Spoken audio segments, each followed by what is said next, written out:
الرحمن الرحیم۔ آج ہم یہ مظفرآباد کا علاقہ ہے، راجہ پور، اور اسی طرح ساتھ بکری ہے، ساتھ شیر شاہ کا علاقہ ہے۔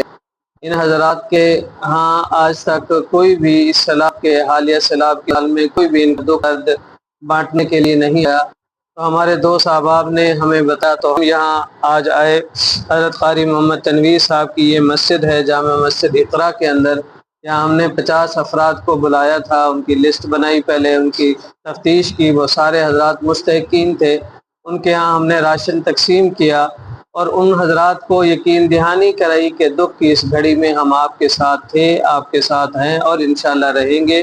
اور ان دنوں کے اندر جو 1 ستمبر سے لے کر اب تک ہم تقریباً 1000 سے زائد لوگوں کو، افراد کو، خاندانوں کو راشن تقسیم کر چکے ہیں۔ اس کے اندر ہمارے بہت سارے نمازی شامل ہیں، بھائی بیزاد صاحب شامل ہیں، بھائی انجم صاحب شامل ہیں، اس طرح بھائی عبدالرحمان صاحب ہیں، بھائی عدنان صاحب ہیں، رانا فرحان صاحب ہیں، ہمارے چچا ہیں چچا رمضان صاحب۔ ان کا پورا علاقہ متاثر ہے، ہمیشہ ہم ان سے پوچھتے بھی رہتے ہیں علاقے کے بارے میں، اور ان کے ساتھ خیر خواہی بھی کرتے رہتے ہیں اپنے طور کے اندر کہ ہم آپ کے ساتھ تھے، ہیں اور رہیں گے انشاءاللہ۔ الرحمن الرحیم۔ آج ہم یہ مظفرآباد